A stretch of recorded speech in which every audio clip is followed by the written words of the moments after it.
bonjour à tous. J'avoue que c'est un réel plaisir donc d'être là ce matin pour avoir ces moments d'échange avec vous, partager la chaleur humaine donc, de nos frères, sœurs, papa et maman donc, de la région du plateau central.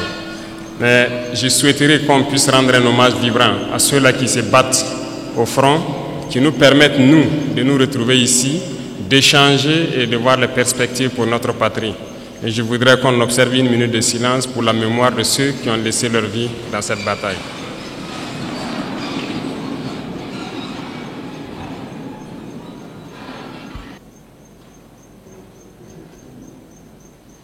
Je vous remercie.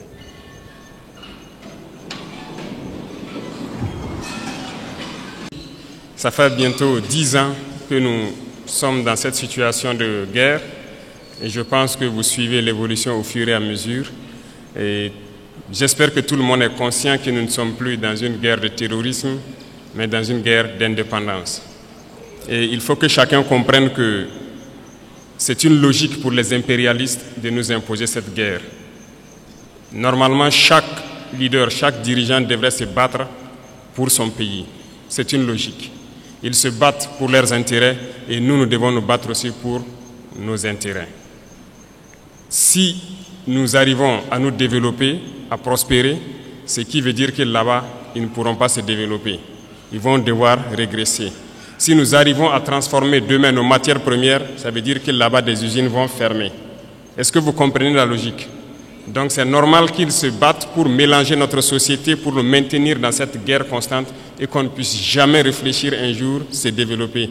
Et là, ils continueront à se développer eux et nous serons toujours là à exporter vers eux nos matières premières et notre jeunesse en train de souffrir dans la misère, chercher à traverser l'océan pour aller mendier là-bas. Donc, ils sont dans leur logique de protéger leurs intérêts, de la mauvaise façon certes, mais nous, notre devoir c'est de nous battre pour nous affranchir et nous sortir de cette situation. Voilà pourquoi donc, je profiterai donc de ce mois béni où chrétiens et musulmans se retrouvent donc en mois de carême. Souhaiter un bon mois de carême à tous et que Dieu exauce les prières des uns et des autres. Aussi que chacun puisse à son niveau vraiment profiter de ce mois pour changer de paradigme vis-à-vis de ses voisins, de tous ceux qui nous entourent.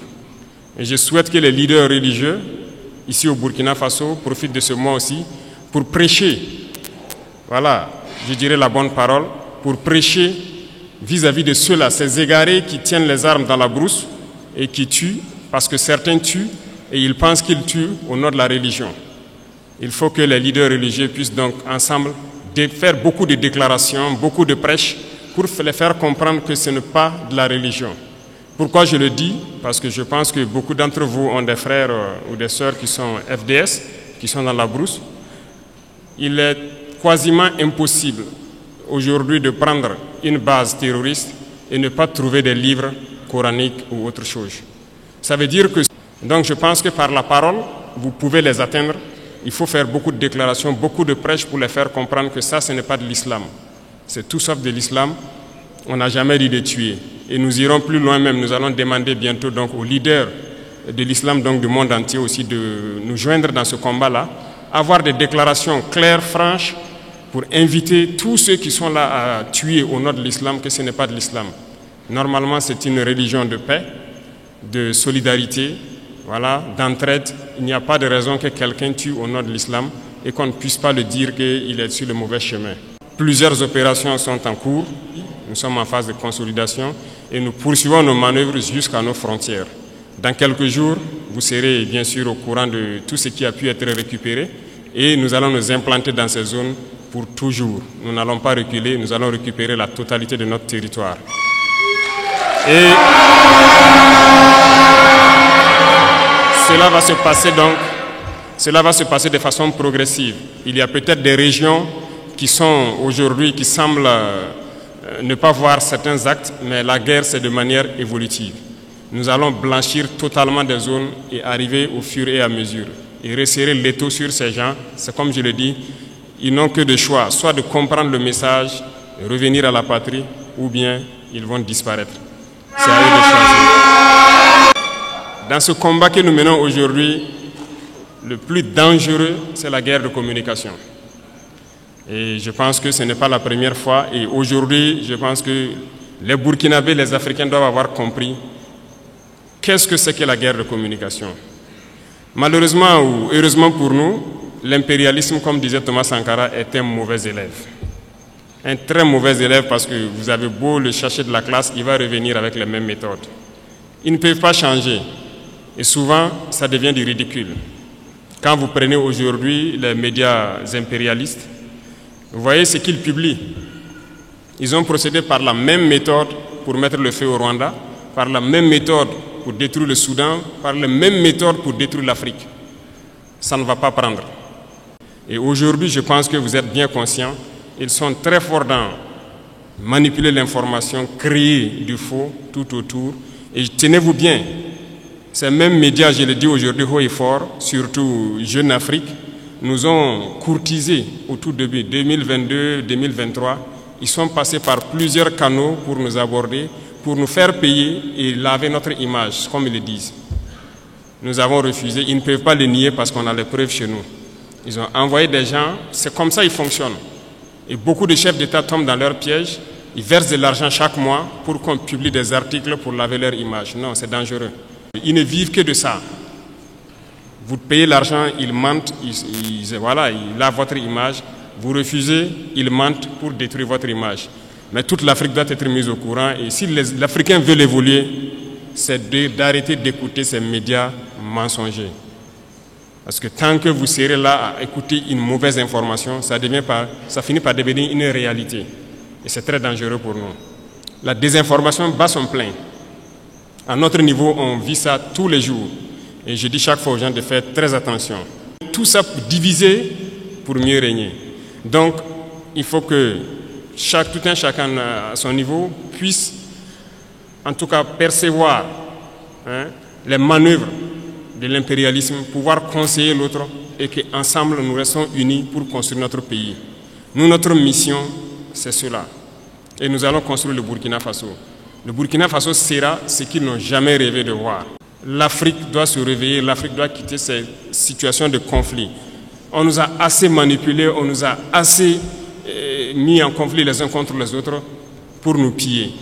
Aujourd'hui, au Burkina Faso, ils ont une certitude. Le terrorisme, c'est presque fini. Qu'est-ce qu'il faut faire? Soit créer une rébellion ou créer une guerre civile. C'est ça. Et ils sont dans la manœuvre pour ça. On les attend. Et il faut que chacun, à son niveau, fasse attention. Parce que si les gens se laissent manipuler, on va les aligner, on va les allumer comme les autres aussi. La manipulation ne doit pas passer. On a un objectif à atteindre, on va atteindre l'objectif. C'est la mission qui nous est assignée actuellement. Et je vais inviter donc tout un chacun à prendre ça en considération parce que l'impérialisme a plusieurs visages. On parle des impérialismes qui sont hors du continent, mais il y a des impérialistes au Burkina Faso ici. Quand il s'agit de dire certaines choses crûment, il faut le dire. Ça va faire mal, on va se demander pardon, mais il faut qu'on se dise la vérité pour pouvoir avancer. Il y a des gens au Burkina Faso qui ne veulent pas voir les autres évoluer. Il y a des gens qui veulent rester eux seuls au sommet. Non. Nous avons décidé de rendre l'État un peu plus fort et de partager les richesses. Parce que l'intoxication a commencé déjà quand on a commencé à mettre en place l'initiative Faso Mebo. Beaucoup d'entrepreneurs ont commencé à intoxiquer la jeunesse et tout ça. Non. Nous, on a donné des marchés. On a donné des marchés de route, non? On est à quel niveau? Les taux d'exécution, pour la plupart, ce n'est pas bon. Le ministre a fait dernièrement une sortie, une tournée. Vous avez tous suivi à la télé. Ça ne va pas trop. C'est lent. On demande aux gens de s'unir. Nous-mêmes, on a essayé de mettre des gens en groupement. Ils ne veulent pas travailler en groupement. Ça veut dire qu'on les unit d'une manière ou d'une autre pour qu'ils puissent aller vite. Nous, on ne va pas attendre les caprices des uns et des autres et que le Burkina va se développer dans 500 ans, 1000 ans. Non. Nous, c'est dans 5 ans. On veut voir des trucs assez significatifs. Donc, si vous vous unissez, vous aurez plus d'équipements et vous pourrez travailler plus efficacement. Résultat de course, on est en train d'équiper l'ONBA, la Sonater. Voilà que tout de suite, les gens demandent l'eau. On est obligé de faire nos barrages nous-mêmes, curer ce qui est là et creuser des points de nous-mêmes. Voilà pourquoi on a payé les équipements pour équiper l'ONVA. Ils sont déjà à RDGO sur la route de Bobo pour faire les premiers barrages. Deuxième chose, ce sont les banquiers. Aujourd'hui, ça nous revient encore beaucoup que beaucoup de banquiers refusent d'accompagner ceux qui gagnent des marchés de l'État et tout ça. Bon, on est là-dessus, il faut que les gens changent de fusil d'épaule. Parce qu'il y a un banquier dans la salle, je ne sais pas, hein. Il n'y en a pas, d'accord. Donc vous les rapporterez, les banquiers. Il faut que ça change. Parce que beaucoup de banques fonctionnent avec l'argent de l'État. On a demandé aux banquiers de rétrocéder une partie, donc c'est ce qu'on appelle les dépôts à terme, les DAT. Ce sont les sociétés d'État qui déposent leur argent dans les banques. On veut notre argent pour faire du travail. Les gens trouvent qu'ils ne peuvent pas donner l'argent parce que ça va affaiblir leur banque. Mais chaque année, les banques ont réalisé tant de milliards d'intérêts nets. L'autre jour à la télé, j'ai regardé une banque qui fait aussi des milliards d'intérêts et se partage. Non. Soit on se comprend vraiment autour d'une table, ou bien on va passer à une autre méthode. Et ce matin, je tenais à faire cette déclaration pour que vous compreniez que la bagarre qui va commencer, la poussière va se soulever comme on aime le dire. Mais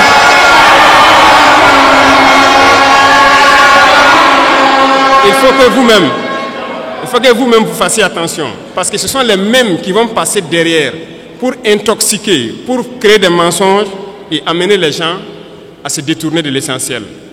Il y en a déjà qui essaient, on voit beaucoup de gens qui font des vidéos pour laver les images de certains et tout ça. Faites attention.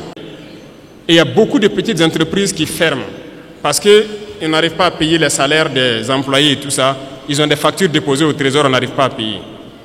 Mais c'est ça, on dit de donner une partie de notre argent en banque. On va payer ces entreprises pour qu'ils puissent fonctionner. Et les gens sont en train de réfléchir avec l'argent. Vous pensez qu'on peut laisser ça comme ça? La dette intérieure là, on va payer ça. Cette fin du mois là, l'argent là va rentrer. On a demandé juste un pourcentage. Ce n'est même pas tout l'argent qu'on veut retirer. C'est un pourcentage qu'on a demandé pour le faire. Et ça réfléchit beaucoup. Certaines banques ont répondu, félicitations à eux. Mais la plupart des banques n'ont pas transféré l'argent jusqu'à aujourd'hui. C'est un message que je tenais à les lancer. On a donné fin mars, c'est fin mars. Si fin mars, les 25% ne sont pas là, on va passer à autre chose. Vous êtes prévenus et que la manipulation ne doit pas continuer. Parce que ce sont généralement ceux qui sont victimes de ça, ce sont les couches les plus pauvres en fait, du pays. Il est employé dans une petite entreprise, il a peut-être son 50 000, son 100 000 par mois. Son patron a déposé des factures au trésor, il n'arrive pas à avoir l'argent. Lui, il va perdre son emploi, toute sa famille souffre, pendant que d'autres sont en train de faire des milliards d'intérêts par mois ou par an. Non, ça ne va pas marcher. Donc, il faut se préparer. C'est un autre front qui s'ouvre. Il y aura toutes les manipulations possibles, mais restez serein, il faut qu'on avance. Ceux qui veulent importer quelque chose au Burkina, allez-y au ministère, ils vont vous donner les papiers. Il n'y a pas de deal.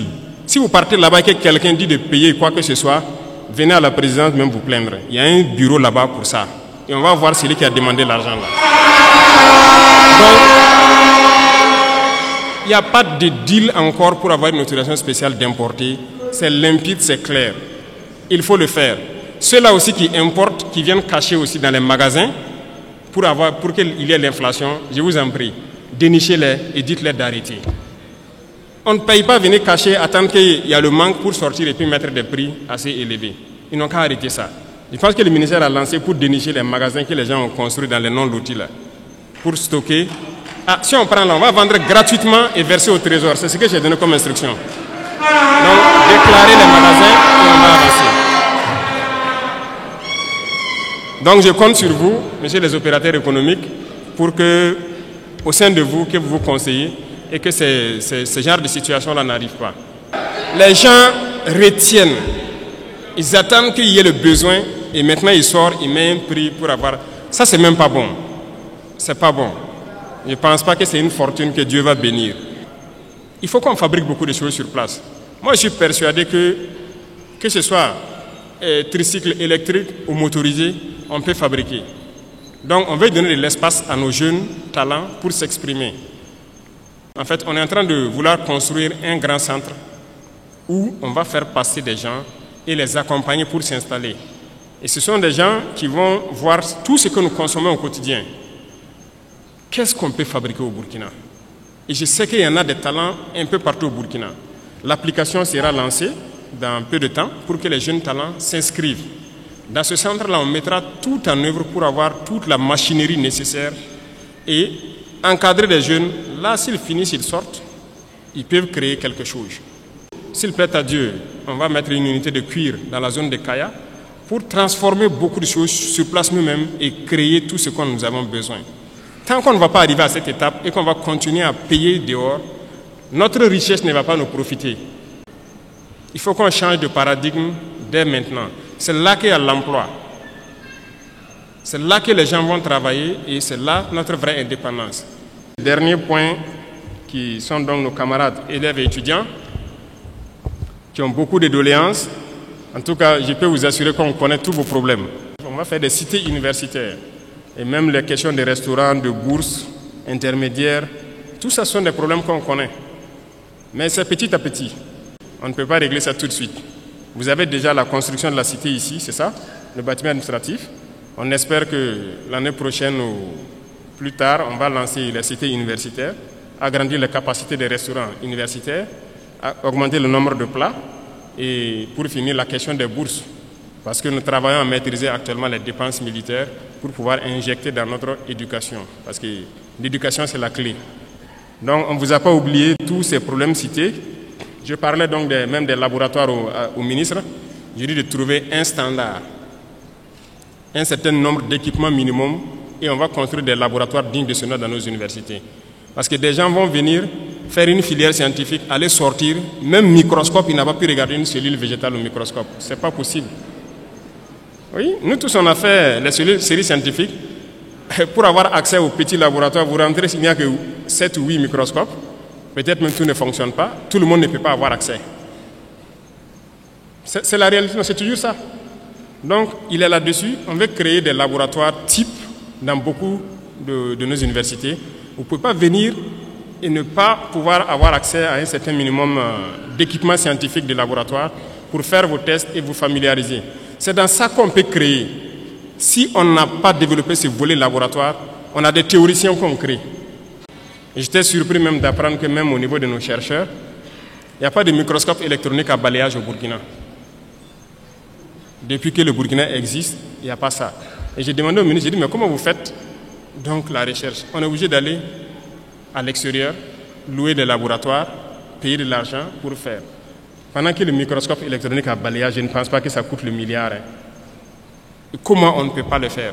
Actuellement, on est en train de payer ça pour installer au Burkina, pour qu'on puisse faire tout sur place ici. Donc, j'espère que d'ici là, tout ça sera opérationnel et que ça puisse profiter donc, aux étudiants même, aux chercheurs, aux scientifiques, pour pouvoir avancer dans leurs recherches. Les salles informatiques et tout ce qui s'ensuit. Donc, on va voir tout ce qui est possible. Le ministère même avait déjà lancé pour acquérir un certain nombre d'ordinateurs pour que les étudiants puissent avoir les salles de façon bien équipées. Et c'est fait avec le Burkinabé, c'est ça? Il y a une unité burkinabé qui fabrique des ordinateurs. Donc, on a fait une convention la dernière fois pour pouvoir payer beaucoup d'équipements avec lui et équiper nos centres universitaires. Et vous aurez donc accès normalement à ces salles-là pour que vous puissiez faire vos recherches. Et l'Internet, je pense que ça, c'est en train de s'améliorer dans beaucoup d'universités. L'Internet est là maintenant pour les recherches. On peut aller vite et très bien dans la guerre et dans le développement. Nous avons foi, nous ne perdons jamais espoir, nous sommes vraiment très confiants. Et tant qu'on vous voit motivé, mobilisé, c'est notre carburant comme ça. On ne se fatigue jamais, on va continuer d'avancer dans ce sens-là. Et je disais donc à tous les ministres, j'ai dit de serrer la ceinture. Depuis qu'on est là, il n'y a pas de vacances gouvernementales. Ça travaille 24 sur 24. L'ALT aussi, c'est ça. Il n'y a pas de vacances pour que des députés aillent se coucher au village. Il faut travailler 24 sur 24, 12 mois sur 12. Donc on est dans ce rythme. Tant que les soldats au front n'ont pas de repos, il n'y a pas de raison que derrière on ait du repos. Et j'invite donc toute l'administration à se mettre au pas ainsi pour accompagner donc les forces vives dans tout ce qu'ils font. Et donc je pense que petit à petit il y a de la progression, on voit beaucoup de changements de comportement. Il faut qu'on arrive à totalement changer la donne. Le Burkina Faso est une référence et nous devons maintenir le flambeau très haut.